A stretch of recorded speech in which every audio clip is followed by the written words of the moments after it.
Buen día, mi nombre es Lady Jimena Fonseca. Pertenezco al programa de tecnología en radiología e imágenes diagnósticas. Hoy vamos a hablar sobre uno de los temas de enfermería, que es técnica aséptica. Entonces, ¿qué entendemos por técnica aséptica? Constituye un conjunto de procedimientos y actividades que se realizan con el fin de disminuir al mínimo las posibilidades de contaminación microbiana durante la atención de pacientes. Entonces, bajo esta tenemos la definición de ciertos objetivos. Antiséptico. Es una sustancia química que actúa matando o inhibiendo microorganismos, así que se pueden usar sobre la piel y las mucosas. Además, no es tóxico para ellas, pero tienen muchísimas limitaciones para usar de forma interna. Solamente la podemos usar en la piel de forma externa. Antiséptico. Son el conjunto de procedimientos destinados a combatir los microorganismos que se hallan en los tejidos vivos. Por último, tenemos esterilización, que es la destrucción total de todas las formas de vida de los medios físicos o químicos. Esto se hace mediante las centrales de esterilización. Se hace bajo bastante calor. Los principios para la técnica aséptica entonces van del centro a la periferia, de arriba hacia abajo, de la cabeza a la piecera, de lo distal a lo proximal, de lo limpio a lo sucio, de adentro hacia afuera. Y por último tenemos la técnica aséptica más importante y lo que más ha tenido relevancia últimamente y que cogió muchísima fuerza debido a la pandemia, es la higiene de manos. Es uno de los hábitos que más se ha promovido en el mundo como parte esencial de una cultura de autocuidado y prevención de muchísimas enfermedades. Entonces, la importancia del lavado de manos. eh, Nosotros como personal de salud, entonces en el paso número 1, antes de tener contacto con el paciente; 2, antes de realizar una tarea aséptica; 3, después de tener exposición a fluidos corporales del paciente; después de tener contacto con el paciente; y quinto, después de tener contacto con el entorno con el paciente. Esta es una de las barreras más fuertes y una de las que más se promueve dentro de la salud, dentro de los hospitales. Es la higienización de manos. Tenemos higienización de manos con alcohol o con agua y jabón, higienización de manos quirúrgica, higienización de manos limpia. Y, ¿qué más? Es una de las más importantes para prevenir infecciones cruzadas, llevar microorganismos de paciente a paciente. Evitamos muchísimas cosas con las técnicas asépticas. Muchísimas gracias. Buen día, mi nombre es Viviana Tovar Duarte, estudiante de la Tecnología en Radiología e Imágenes Diagnósticas de la UNAD. Curso Imaginología Especial. Tarea 2. Conceptos básicos de enfermería. Para empezar a hablar de los diferentes temas planteados en la guía, debemos de hablar de dos temas básicos antes del protocolo de venopunción. Primero, la importancia del lavado de manos con sus 12 pasos, seguido de los 5 momentos del lavado de manos. Primer momento, antes del contacto directo con el paciente. Segundo momento, antes de realizar una tarea o limpieza aséptica. Tercero, después de la exposición a fluidos corporales. Cuarto, después del contacto directo con el paciente. Y quinto, después del contacto directo con el entorno del paciente. Ya específicamente, después de ver esta información que es muy importante, vamos a hablar sobre el protocolo de venopunción. El protocolo de venopunción tiene ciertas indicaciones: mantener una vía venosa para casos de emergencia, restaurar y o mantener el equilibrio hidroelectrolítico y ácido básico, transfusión de sangre y sus hemoderivados, administración de medicamentos endovenosos, toma de muestra de sangre para el laboratorio, realización de estudios diagnóstico con administración de medio de contraste y administración de suplementos alimenticios.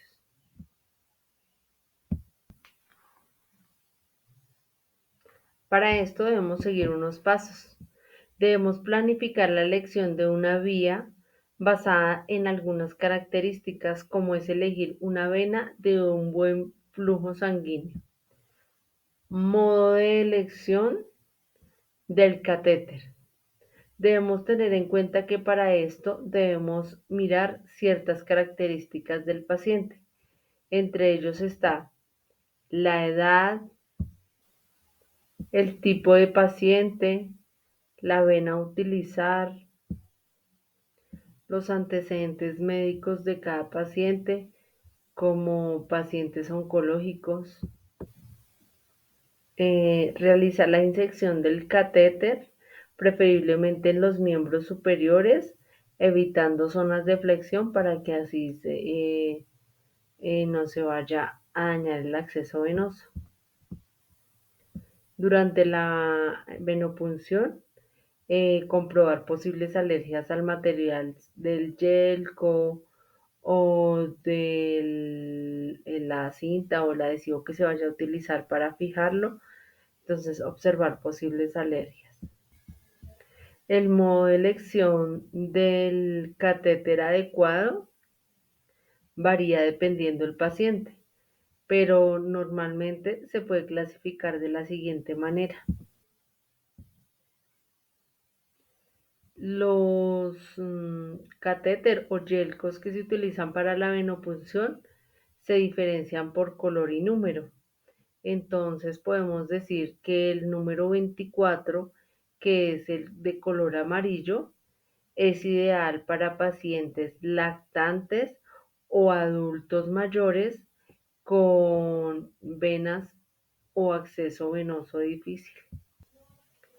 Calibre 20, que es el rosado, y calibre 22, que es el azul, para pacientes no quirúrgicos y para pacientes sometidos a estudios con medio de contraste, donde el contraste no tenga que ir a mucha velocidad.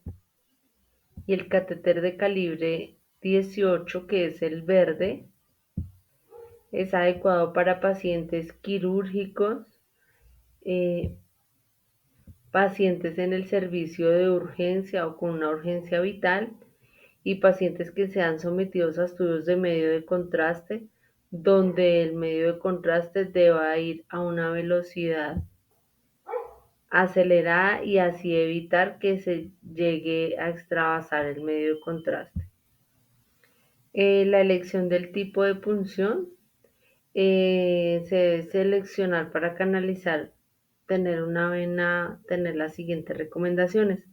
Un calibre de la vena acorde con el catéter a insertar, un flujo venoso que asegure la dilución de lo que se vaya a colocar.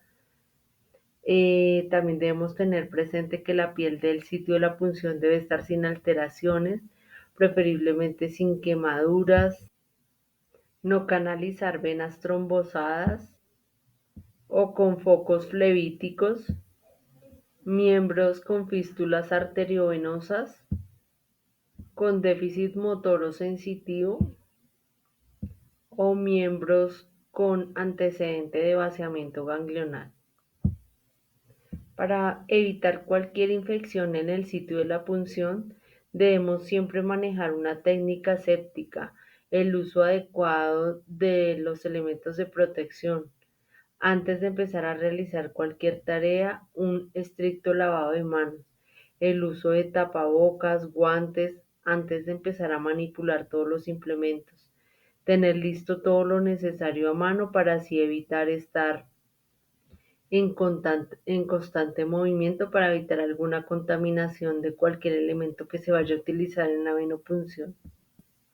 Tener en cuenta que en cualquier momento de la venopunción se debe tener estricta seguridad al paciente, tanto como para ellos como para nosotros como personal de la salud. Muchas gracias. Buen día, mi nombre es Ricardo Andrés Vaquero, estudiante de la tecnología en radiología e imágenes diagnósticas. Hoy, por el curso de imagenología especial, voy a hablarles sobre dosis de medios de contraste. Iniciemos diciendo que en la actualidad cerca de la mitad de los estudios de tomografía, resonancia magnética y técnicas intravasculares como la angiografía requieren de los medios de contraste, el cual es el que permite el realce o diferenciación de las estructuras anatómicas que normalmente no son visibles debido a su similitud de densidad con estructuras adyacentes. La administración de los medios de contraste depende de factores como el tipo de examen a realizar, que puede ser un cráneo, cuello, tórax, entre otros, de la edad del paciente, del sexo, pues la sangre circulante en los hombres está en un promedio de 5 litros y en las mujeres de 4.2 litros de sangre. De el peso del paciente y de los de antecedentes clínicos. La dosis se expresa en miligramos sobre kilogramos. Y aquí vamos a hablar sobre la fórmula que se utiliza para calcular la dosis a administrar de medios de contraste vía intravenosa, que es la más común. Aquí encontramos para calcular la dosis para un hombre, la cual es el peso en kilogramos por la constante sobre la concentración del medio de contraste.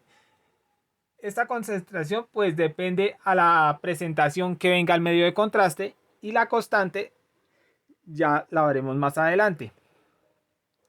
La dosis en mujer, la fórmula es prácticamente igual, el peso en kilogramos por la constante sobre la concentración del medio de contraste por 0.75.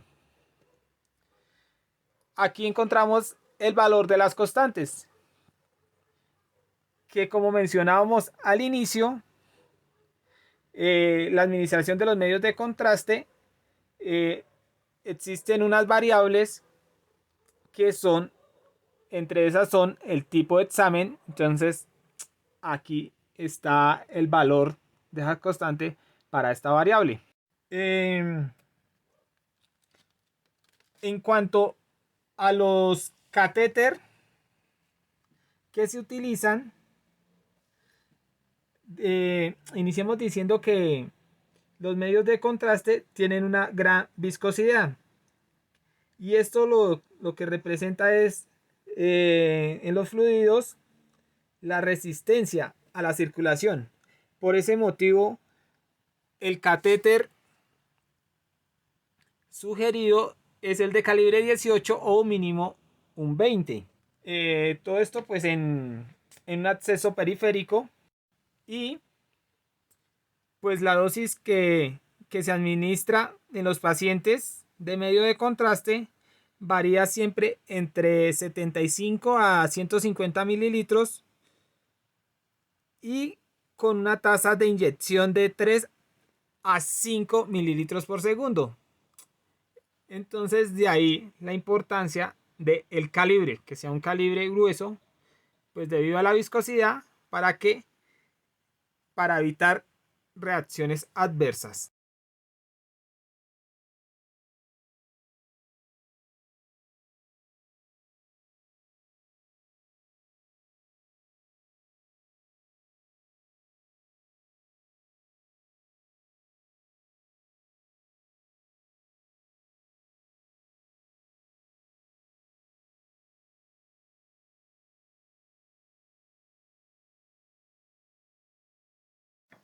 Buenas tardes compañeros y tutor. El día de hoy les hablaré sobre el protocolo de la colocación de la sonda Foley.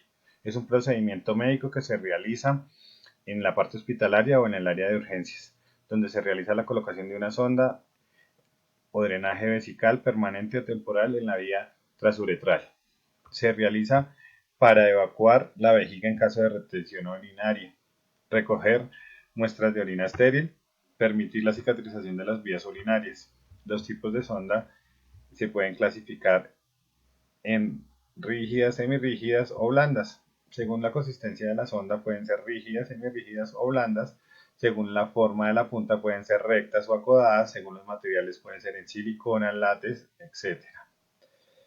Los elementos que se utilizan para el procedimiento son la fuente de luz, guantes esterilizados, jabón líquido. Pueden utilizarse en algunos lubricantes urológicos, la sonda vesical Foley, los soportes de la bolsa.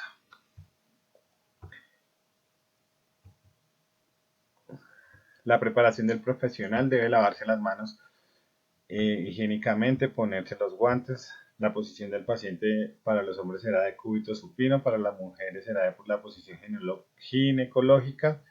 El procedimiento en la mujer es la separación de los labios mayores y verter agua en la sonda genital para el paciente, limpiar el método urinario con gasa, limpiar los labios menores y después los labios mayores, lavar con un chorro de agua, secar suavemente con gasas, aplicar el povido yodado en solución acuosa, ubicar en un área estéril al paciente, comprobar la integridad del balón de la sonda, conectar la sonda a la bolsa, lubricar la punta de la sonda, separar los labios mayores e introducir la sonda para su aplicación. En los hombres se debe verter agua en la zona genital, previamente en la zona genital y previa anal. Bajar el prepucio, jabonar con agua y gasa, limpiar con espuma y gasa, lavar con un chorro de agua, secar suavemente con gasas, aplicar la povidona yodada en solución al 4%, retirar el prepucio, poner el pene en posición vertical, introducir la sonda. Cuando se haya introducido la sonda de 7 a 8 centímetros, poner el pene en una posición horizontal hasta que salga la orina. Al final de la técnica, el glande ha de ser recubierto por el prepucio, llenar el balón de la sonda, sujetar la sonda y sujetarla con su debido soporte. También me correspondió los tipos de vías para la colocación del contraste. En ellas encontramos los siguientes: vía oral, donde el paciente se puede tomar el contraste; vía endovenosa, donde utilizaremos una vena para realizar la introducción del contraste; vía articular, que por medio de una jeringa se puede ingresar el contraste en la articulación; vía genital, por medio de una sonda; y vía rectal, por medio de una sonda al ingreso de el contraste. Muchas gracias, compañeros y tutor. Protocolo de enema rectal. El enema rectal es un procedimiento donde se introduce un medicamento o remedio natural líquido, frío o tibio, por el ano y a través del recto para hacer una limpieza del colon, el recto y parte de los intestinos. Su objetivo es facilitar la evacuación de heces mediante la administración de una solución a través del ano. ¿Por qué es importante un enema rectal? Alivia el estreñimiento, extrae el contenido intestinal cuando el paciente no puede defecar o hacerlo por sí mismo. Ablanda las heces y lubrica el colon y el recto. Limpia el colon y el recto, como preparación para un procedimiento como una colonoscopia. Administrar medicamentos, fluidos y o nutrientes. El efecto tiene lugar alrededor de los 5 minutos después de su aplicación. Tipos de enema rectal. Evacuatorio de limpieza es el más frecuente indicado en el estreñimiento para una limpieza intestinal previa a una prueba radiológica o para una intervención quirúrgica. Enema carminativo o lavativa de Harris. Irriga la parte inferior del colon y recto para aliviar la distensión abdominal producida por los gases. Enema de retención. La finalidad principal no es limpiar el intestino, sino que el paciente debe tener la solución en el intestino de 20 a 30 minutos para adquirir la máxima absorción del fármaco administrado o sustancias radiopacas como el sulfato de bario y así visualizar con rayos X imágenes del tracto intestinal inferior con fines diagnósticos. Enema jabonoso, compuesto por agua templada y jabón disuelto en ella. Se utiliza para dilatar el intestino, estimular el peristaltismo y lubricar las heces para fomentar los movimientos del intestino.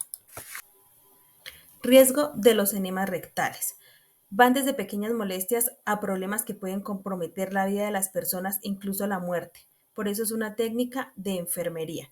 También puede producir dolor abdominal, calambres abdominales, irritaciones y lesiones anorrectocólicas, colapso, paro cardíaco, aumento de la tensión arterial y aumento de la presión abdominal. Administración de un enema evacuante. Materiales y equipo. Guantes, enema, gasas, riñonera y toallas de papel. Administración de un enema evacuante. Para administrar un enema se debe tener en cuenta orden médica, explicación al paciente del procedimiento, consentimiento informado de la administración. Procedimiento. Lavado de manos, colocación de guantes, se debe descubrir la zona glútea, se debe indicar al paciente que adopte posición de cúbito lateral izquierdo con rodilla derecha, flexionada. Insertar lenta y suavemente entre 7.5 y 10 centímetros la sonda del tubo en dirección hacia el ombligo. Se debe pedir al paciente que respire profundamente por la boca para relajar el esfínter rectal interno. Eleve la bolsa que contiene el enema entre 30 y 45 centímetros por encima del recto y se abre la pinza. Se evalúa el estado del paciente en todo momento. Al terminar, se retira la sonda rectal con suavidad y se le dice al paciente que retenga el enema por 10 minutos y posterior a esto puede realizar la evacuación.